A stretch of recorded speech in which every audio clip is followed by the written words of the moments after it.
Intervention PAM l'a déroulée en 3 étapes.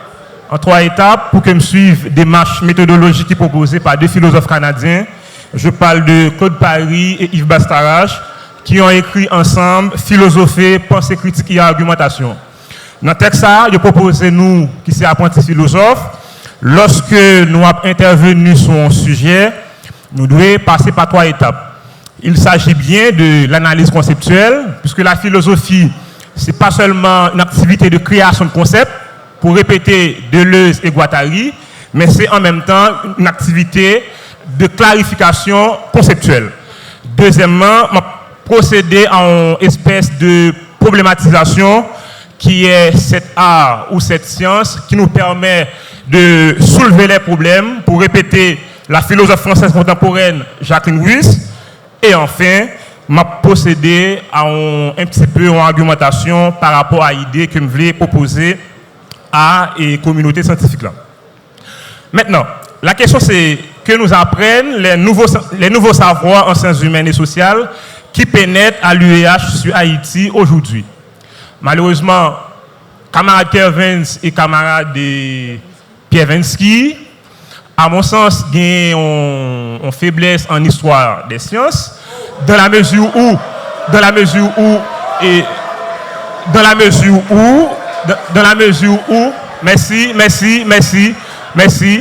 dans la mesure où, si on fait histoire des sciences même, lorsque vous parlez de nouveau savoir, il n'est pas impliqué, même si on peut prendre Thomas Kuhn, il n'est pas impliqué en rupture totale, puisque sciences ont fonctionné dans ce que je en perspective de dépassement, pour me répéter égal. Ça veut dire que ça, il y a des travaux qui réalisés en 2000, savoir ça, ne pas dire qu'il est faux, mais il est possible, à la suite, il y a des nouveaux savoirs qui sont élaborés, qui permettent de regarder la réalité à mieux. Je vais vous donner un simple exemple pour illustrer justement, exemple. Par exemple, si on savoir, par exemple, il dit que ça c'est un téléphone, par exemple, si ça son téléphone en 2020, c'est vrai dans la mesure où c'est un appareil qui aide à communiquer de loin. Mais si en 2020, Shakespeare monsieur dit ça sont appareils multidimensionnels, c'est plus vrai que le monde qui dit ce téléphone là, dans la mesure où c'est à la fois en caméra, c'est à la fois en calculatrice, c'est à la fois en téléphone, dans la mesure où vérité ça est plus vrai que ancienne vérité. Ça c'est une. Deuxièmement, à mon sens, et camarade Kevin, monsieur prend tout le temps pour clarifier la question. Alors que on présuppose la question impliquée qui n'a pas été identifiée. Par exemple, si le monde qui formule les questions, il dit que nous apprenons les nouveaux savoirs qui pénètrent à l'UEH, verbe pénétration, il implique 2 choses. Il implique on pénétrer, il implique on pénétrant. Ça veut dire que ça, c'est comme si vous avez l'impression université, c'est pénétrer, et il y a une pénétration qui a fait du dehors. Ça implique que ça, il y a un dehors, il y a un dedans. Ça qui va comme idée, université, c'est un simple consommateur. C'est un simple réceptacle. Dans la mesure où savoir ça, question implique que vous pas justement et produit et dans l'université, alors que nous connaissons en université en principe, c'est un lieu de recherche, c'est un lieu de production de connaissances et c'est un lieu d'enseignement. Là, nous sommes déjà en face d'un problème fondamental. Deuxièmement, question, il n'est pas seulement parler de savoir, il parler de l'université, mais il parler d'Haïti. Ça veut dire que ça, c'est des savoirs qui ont cherché à comprendre en réalité. Ce n'est pas des savoirs qui sont élaborés en vue de satisfaire notre curiosité, mais c'est des savoirs qui sont élaborés pour capable de résoudre des problèmes. Puisque Haïti, depuis très longtemps, Haïti, justement, c'est un problème. Bon. Ensemble savoir qui réalisé que je parle tout, ensemble savoir qui réalisé dans les sciences humaines, à mon sens, je gagne 2 questions fondamentales qui a essayé de répondre. Ça fait que sciences humaines, non, tout sont sciences humaines qui sont très historicistes dans la mesure où ils ne sont pas sortis de l'histoire. D'abord, il a cherché à comprendre comment expliquer 1804. dans la mesure où, pendant longtemps, les Européens ont considéré anciens et esclaves comme étant des choses. Comment des choses qui arrivaient étonner le monde? Comment qui arrivaient faire une révolution grandiose, une révolution qui inscrit dans un triple anti, pour me répéter Gustinville, c'est-à-dire anti-esclavagiste, anti-ségrégationniste et anti-raciste. C'est la première question.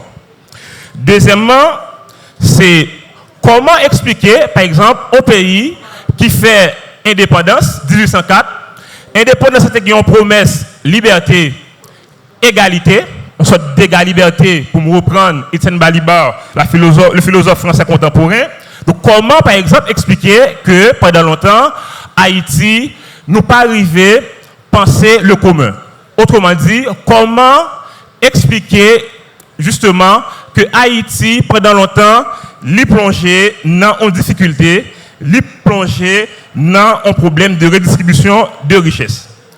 Et le fait que nous avons un problème de distribution, un problème de partage, ça fait que Haïti connaît une crise, dès 1804 à aujourd'hui, une crise qui est à la fois interminable.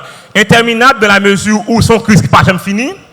Et deuxièmement, son crise qui est intermittente dans la mesure où son crise qui disparaît à un moment donné, mais qui réapparaît à un autre moment.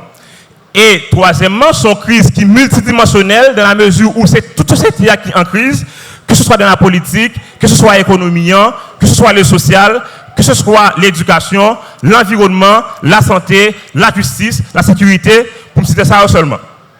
Maintenant, par rapport à deux grandes questions, comment expliquer 1804 et comment expliquer le problème haïtien, il y a un ensemble de réponses qui ont été données. Parmi eux, il y a des auteurs qui essayaient d'expliquer fait haïtien par un passé colonial. C'est une réponse, puisque le pays a, pendant plusieurs siècles, l'espace que nous vivons là, il était pillé par les Occidentaux. C'est une réponse. Il y a des auteurs, notamment Thomas Piketty, qui ont expliqué le problème pays à travers l'isolement nous après l'indépendance et d'être indépendance. Et troisièmement, il y a un docteur Jean Prasmas qui a essayé d'expliquer le problème pays par l'insouciance des élites. Mais là, il faut arrêter un instant.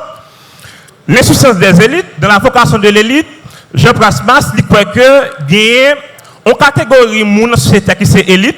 Élite au sens de Bourdieu. Bourdieu, ça veut dire un ensemble de monde qui gagne des valeurs ajoutées, que ce soit dans l'économie, dans la culture ou bien dans la question académique. Et moun sa yo ta gagné salut société dans le main. Ça veut dire que ça, si il y a une amélioration, si il y a une émancipation qui a fait, donc c'est moun sa yo. Donc là, on va comprendre rapidement son thèse qui est antidémocratique, dans la mesure où c'est une thèse qui croit que savoir émancipation, savoir politique, il y a une catégorie sociale qui détenue. Et quatrièmement, récemment, il y a une réponse qui baille. C'est une réponse que nous avons plusieurs auteurs qui soutenent. Par exemple, il y a un Sauveur Pierre Etienne, dans l'énigme haïtienne, l'échec de l'État moderne en Haïti, qui mobilisait les travaux de Max Weber et de Norbert Elias, qui parlent montrer que l'État moderne a échoué en Haïti, puisque modernité, l'État qui déploie, il y a un double monopole, un monopole de la violence, vous me répétez Weber, et un monopole de la fiscalité. Donc, le fait que l'État haïtien n'a pas de monopole, monopole violence, monopole fiscalité, Sauveur Pierre Etienne et Corten concluent que l'État est un État qui est faible ou bien un État qui échoue. Alors que, en même temps que on croit que l'État moderne n'a échoué en Haïti, il y a un aspect, le pas en considération, dans la mesure où l'État Haïti sont produits de la modernité. Puisque la modernité, ce n'est pas seulement ça des quatre inaugurés, la science, la philosophie, la technique, et l'émancipation individuelle, la liberté, mais c'est à la fois l'esclavage. Haïti comme produit de l'esclavage, qui est l'autre face de la modernité, Haïti en même temps. L'État qu'on produit, veut pas, c'est déjà un produit de la modernité, et son l'État qui prend en forme singulière comme en ancienne colonie. Et puis, il y a les travaux qui ont été réalisés en droit, et demoiselle là, je ne sais pas comment ça qu'elle n'a pas gagné. L'immobiliser, bien sûr, on ensemble de travaux qui réalisés dans le droit, qui a gardé des problèmes haïtiens par rapport à la démocratie, crise de la gouvernance, question état de droit et tout ça. Et Récemment, il y a un ouvrage qui est réalisé par le professeur Jacques Cadet qui montrait pendant tout le XXe siècle, marxistes haïtiens, je cité Étienne Charlier, Yves Montas, Gérard Pierre-Charles, Michel Hector, Raoul Peck, comment ils ont approprié pensée marxiste pour expliquer les problèmes haïtiens, peut-être qu'ils ont déplacé marxiste de l'Europe à Haïti pour garder des thématiques tant que l'eurocentrisme, la dépossession de soi, l'impérialisme, la pensée coloniale. Donc, il y a des idées, monsieur, après. Merci beaucoup.